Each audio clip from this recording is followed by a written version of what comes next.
warahmatullahi wabarakatuh. Ketemu lagi dengan saya di channel Kamar Bu Broto. Ngamar yuk. Hari ini kita mau membahas tentang palet ini.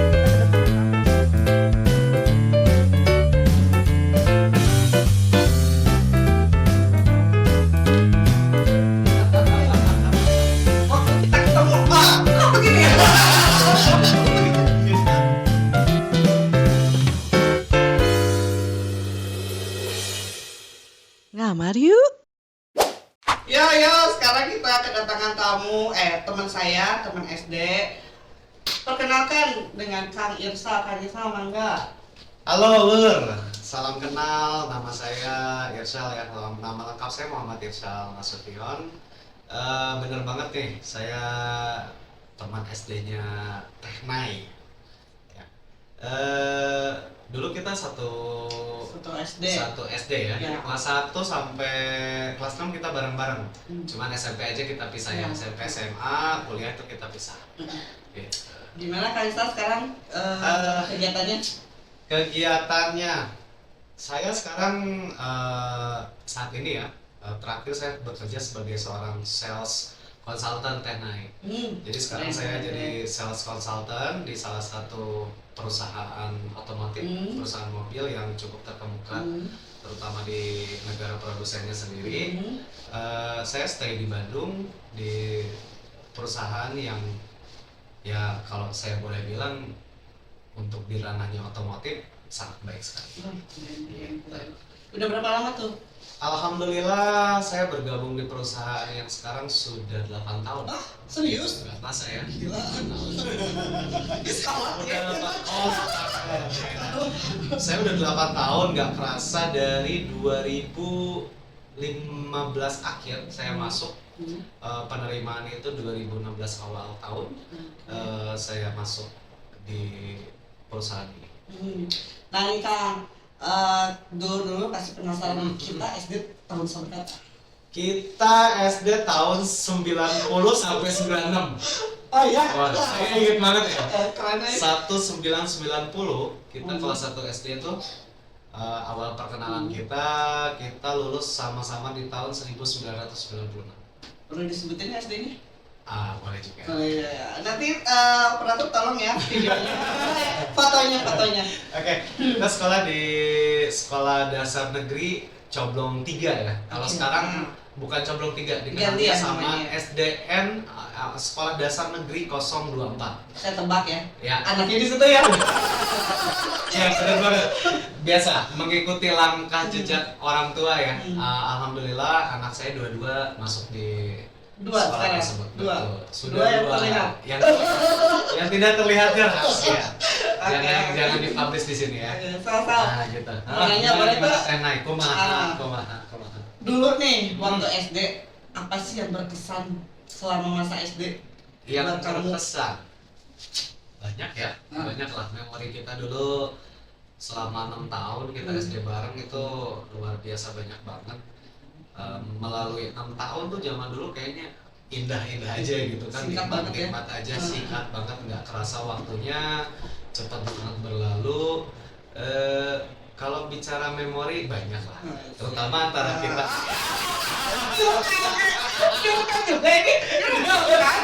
Oke, ya cinta-cinta monyet ya kan. Apa sih yang paling berkesan di SD itu kan teman-teman ya kan, kita dulu juga ngerasain lah kita punya geng-gengan gitu kan, kita satu geng, terus ya namanya cinta-cinta monyet mah ada aja. Benih-benihnya ada. Benih ada. Ini jujur juga. Cuman karena kita satu geng jadi temen kan rasanya gak etis gitu ya. Mana komplainnya? Iya. Bisa menurut kamu guru yang paling berkesan buat kamu tuh apa ya, sampai kamu selama masa hidup tuh masih diingat kata-katanya? Oke. Mudah-mudahan nggak salah ya. Kalau saya nggak salah ingat, itu dulu salah satu guru matematika dari kelas 1 sampai kelas 6. Masih ingat kan, Nay? Katanya Iya. Pak Ahyan ya. Itu cukup support banget karena memang ya Teh Nai juga tahu sendiri ya, saya juga dulu paling suka nih pelajaran matematika gitu. Jadi memang apa yang beliau ajarkan dari saya kelas 1 sampai kelas 6 itu benar-benar ngebekas banget deh sampai sekarang. Itu nggak bisa lupa karena dia punya metode-metode yang ya out of the box gitu. Jadi di luar pada guru-guru yang pada dasarnya mereka cuma ngajar ya 1 tambah 1 berapa, tapi kan kalau dia tidak seperti itu gitu. Supaya jadi 2 hasilnya dari mana gitu. Jadi ada rangkaian-rangkaian yang memang ya sampai sekarang bisa membekas di kita. Ingat kan kalau salah diapain? Di book ya. Oh maaf. Enggak. Tapi memang dulu beda ya. Gini, mungkin zaman kita dulu mungkin lebih ke, kalau dibilang diktator bukan diktator ya, tapi lebih ke memang ada sebuah jadi dia ada reward juga buat kita di saat kita bagus, tapi memang ada diberikan juga sebuah punishment gitu. Nah, berbeda dengan anak-anak sekarang yang mungkin nih anak-anak generasi sekarang lebih condong ke nggak bisa dipaksa. Anak-anak sekarang tuh ya pendidikannya memang harus diikutin arahnya anak-anak sekarang gitu. Generasi Z sekarang tuh benar-benar nggak bisa lah kayak kita dulu.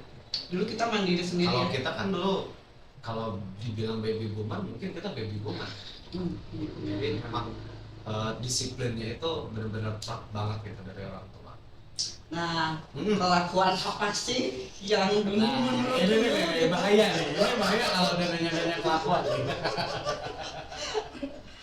Ini bahaya banget nih kalau udah nanya kelakuan.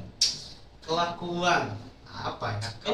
Ini masih ngomongin waktu SD nih. Kelakuan yang waktu SD tuh yang masih yang menurut kamu tuh geli banget sih kalau diingat-ingat sekarang gitu apa? Coba. Kelakuan waktu SD. Oh iya. Saya dulu Yana juga tahu sendiri ya, saya bukan orang Sunda asli. Kan dulu kalau kita di sekolah itu guru-guru itu sama kita, beberapa guru banyak yang ngomongnya tuh bahasa Sunda, yang notabene Sundanya tuh Sunda lemes gitu kan, yang saya nggak bisa bahasa Sunda gitu kan. Terus yang pernah satu waktu itu sampai sekarang saya masih ingat, saya lupa nama gurunya siapa waktu itu, perempuan. Dia tanya waktu itu, atos tuan tak acan. Saya dengan polosnya ngomong nges bu gitu kan, ya karena memang saya nggak tahu gitu. Jujur saya yang memang bukan yang Sunda banget, Sundanis banget enggak gitu kan, walaupun saya lahir besar di Bandung, tapi untuk bahasa Sunda saya memang masih rada-rada kaku. Oh gitu. Nah itu cukup berkesan sampai sekarang. Nah dulu ini saya mau bercerita sedikit tentang Kang Isfar ini. Jujur ya, dia tuh waktu SD-nya termasuk yang cerdas sih. Cerdas Ini aduh amazing lah gitu ya. Tapi memang dari dulu sampai sekarang tuh memang Kang Isya tuh termasuk teman-teman SD yang sampai diingat lah gitu ya, yang berkesan lah menurut saya. Tenang.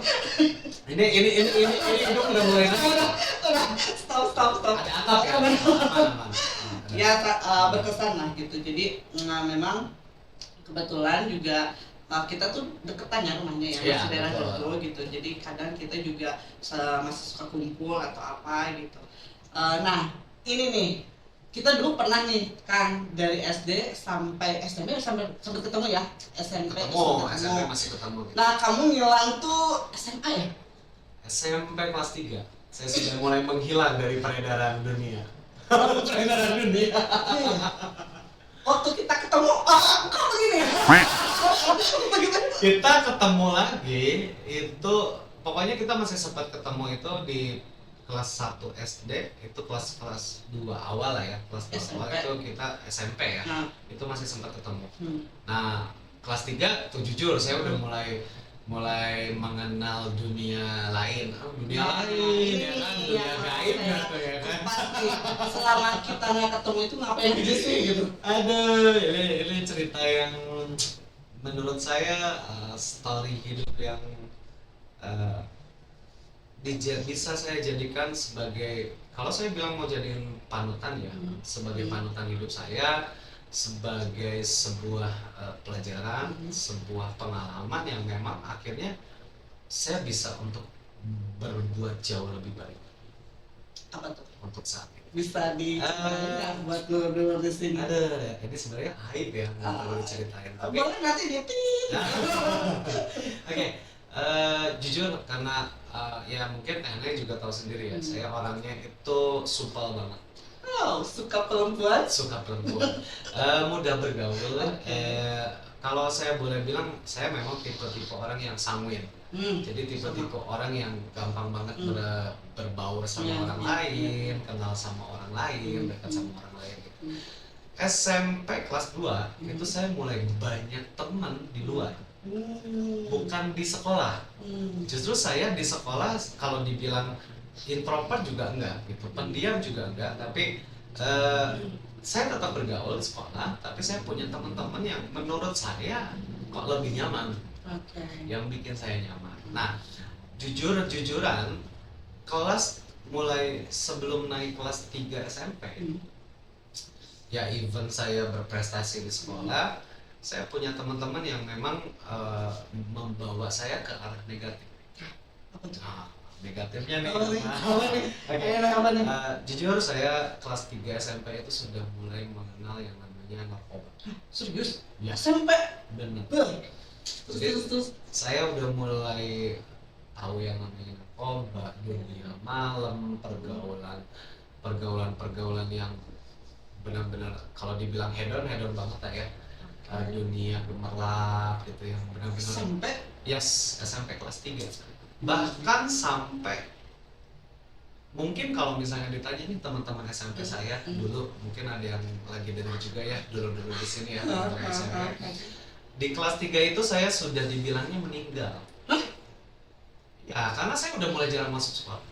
Terus? Saya udah mulai jarang masuk sekolah, jarang bergaul, yang benar-benar datang ke sekolah, datang pergi. Bahkan sempat satu waktu saya sekolah dalam keadaan di bawah pengaruh itu. Maaf, kalau boleh tahu itu narkoba itu apa? Narkoba saya terlalu tingkat tinggi untuk tanya. Jujur, kelas 3 SMP saya sudah mengenal yang namanya, saya boleh bilang nanti disensor ya Kang ya. Saya sudah tahu yang namanya, sudah tahu yang namanya. Buset. Yes, jadi itu kelas 3 SMP. Bahkan dulu ada salah satu tempat dugem yang cukup terkenal ya pada zamannya dulu itu di Jalan Gardu Jati. Tempatnya mungkin yang seusia saya tahu mungkin ya, atau mungkin yang lebih tua dari saya pasti tahu banget tuh tempatnya. Itu saya masuk ke sana karena memang teman saya cukup orang terpandang, VIP gitu. Jadi saya nggak liatin KTP. Di bawah umur, saya boleh bilang satu-satunya kayaknya orang yang di bawah umur yang bisa masuk tempat-tempat clubbing gitu. Serius? Yes.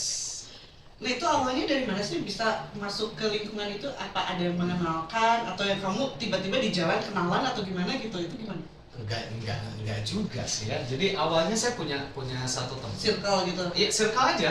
Saya punya satu teman, akhirnya saling berkenalan dan mungkin mereka merasa nyaman, merasa akrab gitu kan. Terus saya juga orangnya lebih care kan, lebih care banget sama orang, jadi mereka itu lebih gampang dekat sama saya. Dan dari situlah, dari circle itu benar-benar terbentuk gitu.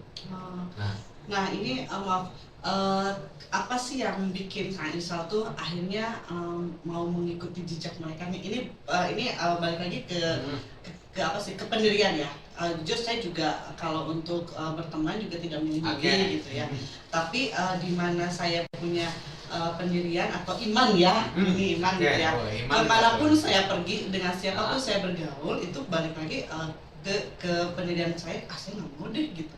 Nah ini apa sih yang bikin Kang Irsal tuh, yaudah deh ayo nyoba, ayo kesini, mereka terpengaruh sama lingkungannya gitu. Oke. Mungkin kita boleh bilang ya, fase umur kita saat remaja, kita boleh bilang remaja, SMP menjelang ke SMA, itu fase-fase yang notabene pada dasarnya kita labil, membentuk jati diri, mau kemana sih arahnya, mau seperti apa sih. Nah di situ saya udah alamin, fase itu saya udah alamin, yang akhirnya ya jujur ya memang adiktif banget ya, maksudnya di saat saya merasa nyaman, merasa bahagia, merasa senang, akhirnya saya terjerumus gitu, saya menikmati, benar-benar enjoy banget. Jujur, itu dari 3 SMP, boleh saya bilang hampir setiap malam, every day, tiada hari tanpa itu. Yes. Oh nih Kak, saya baru ingat nih, kalau nggak salah kita ketemu tuh kelas 2 SMP ya.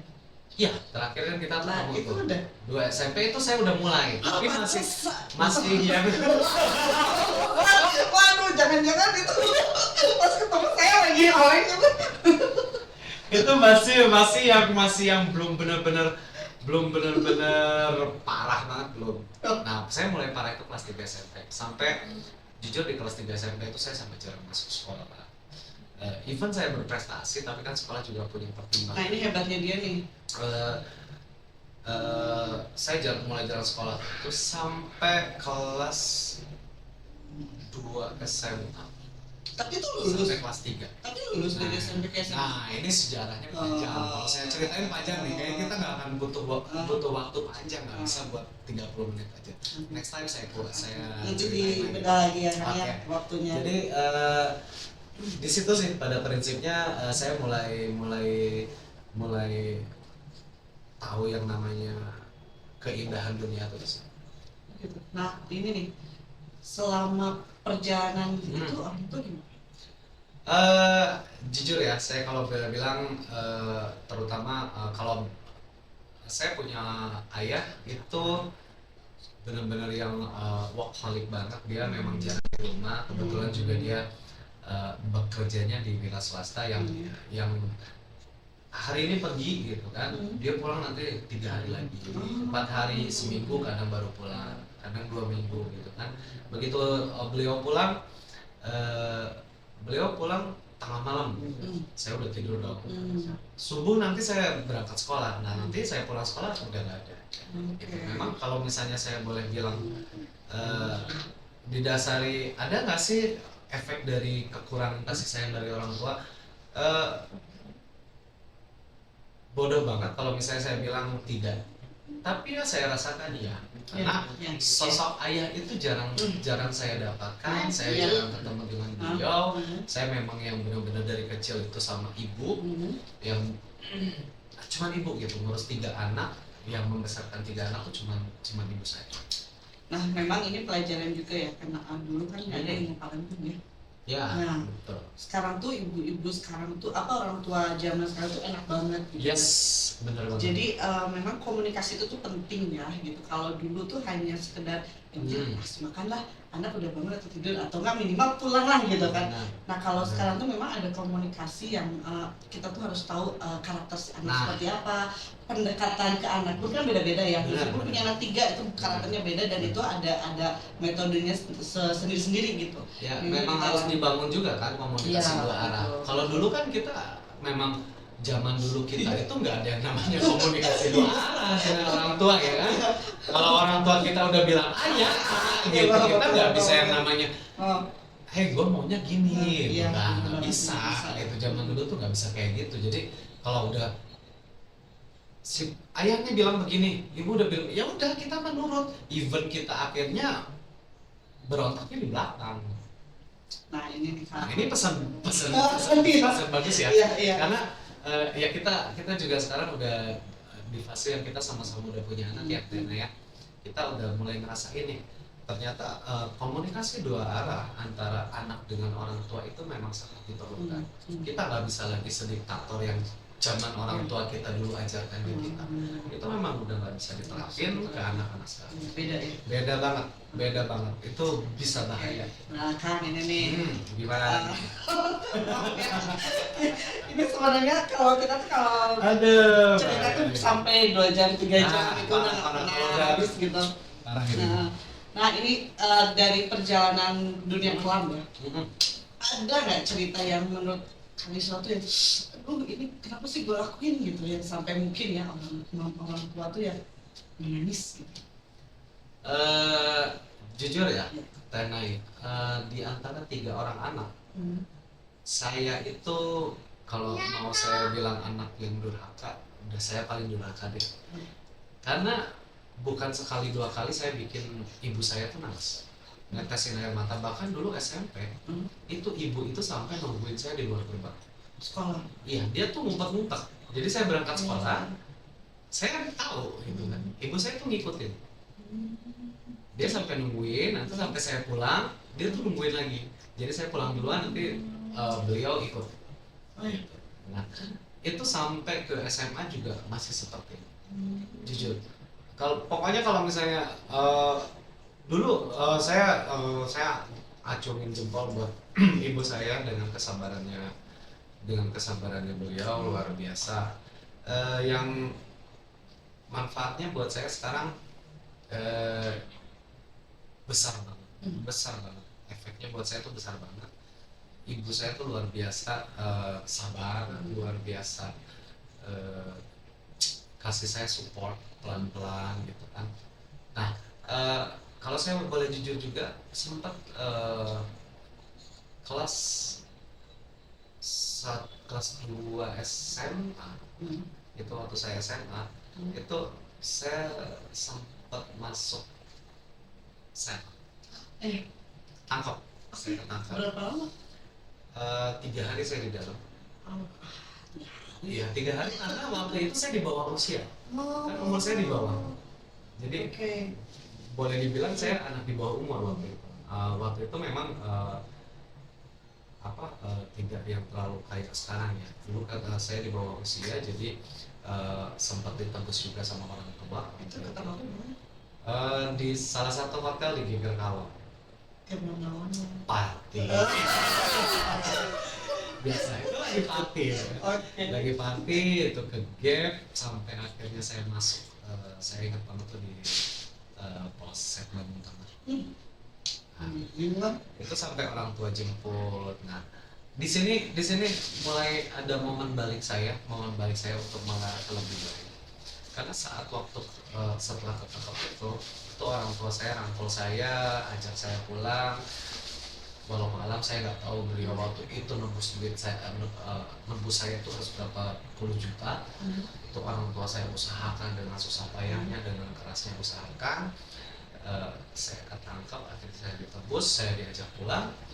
Nah, di situ saya dikurung di rumah kurang lebih 1 minggu. 1 minggu itu benar-benar yang ya narkoba ya, nggak adiktif ya, benar-benar yang namanya ngerasain sakau itu kayak gimana, yang nama udah kayak benar-benar hancur banget deh.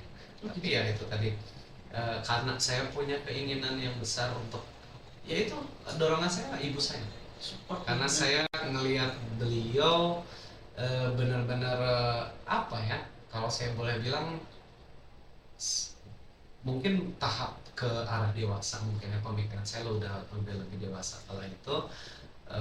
Jadi yang kok gue gini banget ya sama ibu, segini sayangnya ibu banget gitu, kenapa gue sampai begini. Nah, di situ saya jujur 1 minggu saya dikurung. Alhamdulillah saya sudah mulai bisa menghilangkan yang namanya ketergantungan narkoba selama kurang lebih hampir 3 tahun. Itu pakai metodenya? Nggak ada. Jadi, dari diri sendiri aja. Jadi balik lagi ke diri sendiri. Dan saya tidak bisa pungkirin dulu waktu saya kecil juga kan saya sempat ngaji, ditanamin nilai agama benar-benar. Nah, itu juga salah satu yang bikin saya bisa dengan mudah untuk bangkit lagi, untuk kembali lagi ke jalan yang benar, untuk bisa memperbaiki diri saya, untuk bisa lebih baik lagi. Dan yang pasti support orang tua saya, terutama ibu saya. Nah, ini maaf nih, hanya narkoba aja? Ya kalau yang itunya nggak usah disebutin lah ya. Kalau itu satu paket, biasanya udah satu paket. Jadi kalau itu udah nggak usah diceritain, aib ya. Ya itu udah paket hemat lah ya. Karena orang yang sudah terjerumus narkoba udah pastilah. Yang lainnya pasti ikut-ikutan. Berarti itu masa Kang Irsal titik baliknya tuh ketika melihat sesosok mamahnya yang support banget. Nah, ini untuk bicara Bapak fenomena fisik nih, ketika tahu anaknya tuh begini gitu. Alhamdulillah saya punya orang tua memang nggak ada yang sampai berani main fisik ya. Kalau bapak, kalau ibu ya ibu itu dulu mungkin dari zaman-zaman saya Iya, waktu kecil iya, aja sih ya. iya, iya. Ya namanya kita Iya. anak kecil. Saya 3 saudara yang selisih usia kami itu cuma 2 tahunan. Jadi yang berantem biasa lah. Ya, kalau namanya ibu di rumah sendirian, ayah kan tidak ada kan. Ya biasa kalau udah kesel nanti ngambil kayu gitu Iya. kan. Itu kadang-kadang buat saya 3 bersaudara ini suka jadi cerita lucu. Jadi kalau udah ibu marah tuh langsung hajar semua sampai ketawa-ketawa gitu. Ya itu aja. Maksudnya tapi jujur ibu saya mukul tidak pernah berani mukul dari bagian paha ke Ke atas. atas. Oke. Tapi selalu mukul itu bagian paha ke Ini bawah. pelajaran juga Ya, untuk buat sebagai orang dulur-dulur ya yang jadi orang tua, hindari memukul anak atau karena mungkin kita kadang sebagai orang tua juga ada emosi ya, ada marah. Tapi hindari memukul anak itu dari bagian paha ke atas. Tapi kalau bisa tolong paha ke bawah dan Ya. itu pun pakai aturan lah. Ya, kalau main. bisa jangan lah. Kalau bisa Itu jangan. Tapi kalau memang harus dan terpaksa. Berarti yang tadi akan Isra cerita itu yang masa titik balik itu yang sampai netesin air mata mungkin di situ ya, Ya, yang Yes. gue gini banget gitu, sadar gitu ya, gue gini banget sih. Benar. Gitu. Oke Kang, ini nih ada pesan-pesannya sih untuk anak muda, untuk dulur-dulur yang masih muda atau orang tua yang masih punya anak masih muda, lagi lucu-lucunya lah anaknya, lagi lucu-lucunya gitu ya, Oke. seumur lagi. Lagi lucu-lucunya. Itu ada pesan ya? Pesan. Oke. Buat dulur-dulur semua nih yang lagi nonton ini, yang lagi lihat channel ini, terutama buat kaula muda sekarang ya, apa ya? Atau orang tua sekarang, saya cuma berpesan pendidikan agama itu penting. Pendidikan agama itu penting. Biar bagaimanapun itu nomor 1. Jadi kalau bisa ajarkan anak kita untuk mendapatkan pendidikan agama, even dia mau ikut ngaji lah atau misalnya ikut TKA lah, apapun itu harus dari dini. Minimal walaupun dia cuma sampai kelas berapa SD, biasanya anak-anak tuh udah pada malas, udah pada nggak mau. Paling tidak selama dia mendapatkan pelajaran agama itu sudah tertanam di Iya, dalam. betul banget. Jadi jujur sampai hari ini pun saya bukan orang yang jago banget agama, enggak. Saya bukan orang yang alim banget, enggak. Tapi pada saat saya mau melakukan sebuah kesalahan, saya selalu teringat dan itu bisa membatasi diri saya. Gitu. Iya, Nah, buat kaula mudanya nih, ya let's do it aja. Selama kita punya nilai moralnya tadi ya, punya pendidikan agamanya, kita nggak usah takut. Kalau misalnya kita mau melakukan sesuatu hal yang memang kalian pengen tahu, pengen coba, silahkan lakukan.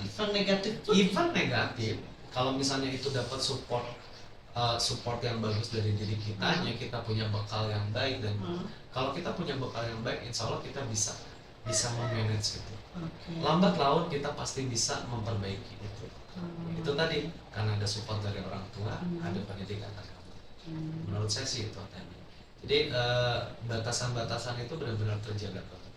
Gitu. Jadi kalau misalnya anak muda nih, wajar lah, namanya anak muda kan suka pengen nyoba, pengen tahu. Silahkan, sekedar untuk nyoba, sekedar untuk tahu, tapi bukan untuk dibanggakan. Nah, salahnya anak muda sekarang kan punten. Kalau udah punten ya, saya kalau lihat anak-anak sekarang baru narkoba dikit aja, aduh belaganya gitu kan. Nah itu tuh karena dia mencari kebanggaan. Nah itu yang salah. Nah ini juga saya mau berbagi pelajaran juga ya. Gitu. Memang kenapa kita tuh harus ini kita bicara sebagai orang tua ya, misalnya. Memang harus dekat dengan anak tuh memang penting banget.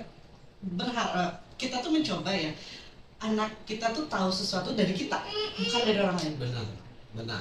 Jadi kalau misalnya, makanya kalau dulu zaman kita beda ya, beda gitu. Banget. Kita ngomong kita betul pun jadi salah gitu Ya, kan. betul. Nah kalau zaman sekarang tuh enak banget gitu, anak tuh memang perlu komunikasi dengan kita, jadi tahu apa sih yang mereka butuhkan. Iya. Gitu. Jadi ketika anak pengen berbuat sesuatu A, B, C tuh kita harus mengenalkan gitu ke anak gitu ya. Ayo kalau mau misalnya kamu pengen ya kita nggak tahu ya kita nggak tahu lah, anak kita sekarang masih kecil ya, tapi kan itu anak nanti tumbuh dengan sendirinya dan kita nggak bisa meng-cover anak kita udah gede kan kita nggak bisa ya, masih kecil masih bisa ya, kalau udah gede kita nggak bisa dong, mereka punya lingkungan juga. Nah memang ini pentingnya kedekatan kita dengan anak gitu, ketika anak di kondisi lingkungan yang tidak kita bisa menjaga gitu. Nah, alangkah baiknya memang kita memperkenalkan dari kita. Iya. Dan tidak hanya memperkenalkan tentunya Teh Nai. Saya tambahin sedikit mungkin diberikan pandangan-pandangannya. Misalnya gini deh. Saya jujur dulu adik saya takut karena saya dulu notabene saya boleh bilang diri saya nakal. Saya sempat adik saya nih pengen tahu dunia dugem.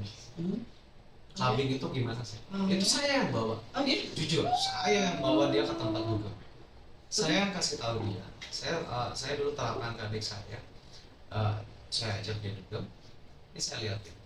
Ini loh orang-orang yang dugem. Ini loh di dalam-dalamnya tuh seperti ini. Ini ada yang begini dan begini, pojok ini begini. Nah, baik buruknya buat kamu apa? Baiknya ya kamu cuma have fun. Buruknya buat kamu apa? Ya mungkin saya jelaskan. Dan alhamdulillah satu kali adik saya cuma nginjekin clubbing sampai sekarang ya subhanallah ya dibimbing juga. Akhirnya dia punya rasa ketakutan. Berarti poin pentingnya itu sosok ya. Ketika maaf ya, ketika tadi kamu cerita kalau sosok bapak tidak ada. Nah, jadi ini yang jadi akhirnya kalian satu mencari sendiri gitu. Betul banget. Itu betul banget, kerasa banget. Ya itu tadi karena kekurangan ya kita nggak bisa pungkirin ya, banyak orang yang anak muda sekarang pasti kalau ditanya lo kenapa nakal sih? Gua broken home. Perhatian anak. Memang iya. Kadang kalau kita kekurangan perhatian dari sosok orang tua itu memang akan terasa, tapi ya itu memang kembali lagi sama diri kita. Jadi kalau misalnya seorang anak tuh ada di posisi tertentu tuh jangan nyalahin dulu ya. Iya, nggak bisa. Kita harus introspeksi diri dulu. Introspeksi diri sendiri. Kitanya udah cukup belum merangkul dia. Kita udah cukup belum kasih perhatian sama dia. Nah Kang, haus nggak? Ini enak banget nih. Enak banget nih, ini sarang burung. Ini saya yakin banget ini belum banyak di pasarannya. Karena ini saya juga baru nemu ini. Sarang Coba burung. Ini Ini sarang burung apa nih? Ini tuh sebenarnya ada campuran kayak yogurtnya juga ada, susunya, terus kayak jelly. Coba dibuka. Jadi kayak ini ya, kayak minuman untuk panas dalam ini bagus nih Kang. buat panas dalam bagus ya. Saya coba ya, saya buka nih. Ini rasa stroberi berarti nih. Wah, stroberi enak banget. Coba ya, bismillahirrahmanirrahim. Gimana Kang? Segar ya? Segeran banget sama. Segar. Kalau dulu mungkin segeran itu. Kalau sekarang segeran itu. Oke. Segar ini. Nah ini sebenarnya produk UMKM Kang. Nah kenapa ini channel itu dibuat tuh apa sih? Fokusnya tuh memang ke UMKM. Kita ingin mendapatkan manfaat untuk para UMKM, terus menebarkan tadi informasi-informasi yang positif. Terus ini poin pentingnya banget nih. Ketika kita support channel ini, gitu, kita ingin membantu dulur-dulur yang sedang membutuhkan bantuan kita yang kesulitan membayar kewajiban. Gitu kan. Jadi paling pentingnya itu sebenarnya. Jadi kita berharap banget ya dari channel ini membantu dulu semua. Makanya kenapa kita di sini tuh ingin duduluran lah, gitu. Jadi siapapun yang butuh support kita, butuh bantuan kita bisa di sini lah ya. Makanya untuk dulur-dulur silahkan komen yang punya pengalaman, cerita atau yang lagi membutuhkan bantuan kita. Mangga komen gitu, nanti kita pilihlah kalau cerita yang lebih bagus atau misalnya yang benar-benar kesulitan nanti kita bantu, kita pilih, kita nanti kontak. Oke, berarti kita bukan cuma ngobrol-ngobrol biasa di sini Iya ya. benar kan. Jadi ya saya harap di channel ini nih, channel Kamar Bu Broto ini bisa maju, bisa Amin. subscribernya, Amin. like-nya, buat bisa ngebantu juga teman-teman kita yang lain, saudara-saudara kita yang lain. Mulia banget. Nah, makanya dulu jangan lupa ya, like, comment, and subscribe channel ini. Dukung terus kita, mudah-mudahan kita bisa terus berbuat yang positif ya Tena ya. Oke, siap. Kan ini mungkin kita cakakannya aja ya cerita ya. Boleh dong nanti ada satu waktu lagi untuk menceritakan. Aku pengen tahu sih dunia gelap itu kayak gimana, mungkin nanti ya. Boleh Ya, pasti next ya. Next episode. Karena jujur ya, kalau saya tuh memang saya juga nggak lurus banget nih Kang ya gitu.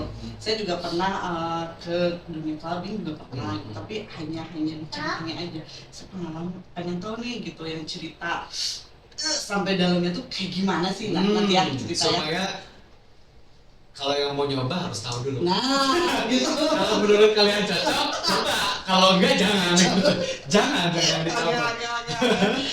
Terima kasih Kang Isal. Siap, sama-sama. Nah, ini Kang Isal itu apa nih? Kalau misalnya butuh mobil. Oh iya. Nah, ini Kang. Saya sedikit promo juga di channel ini. Mudah-mudahan bisa juga membantu buat dulur-dulur semua nih yang stay dan suka nonton channel ini, suka lihat channel ini, yang gabung di channel ini.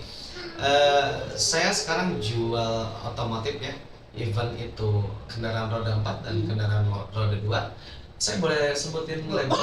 Boleh. Okay. Saya bekerja di Indomobil Nissan Veteran di Jalan Veteran, Kota Bandung. Barangkali nanti ada yang butuh mobil, butuh motor, sepeda listrik pun kita punya. Boleh hubungin saya. Siap. Jangan lupa hubungin saya nih, ada di bawah sini.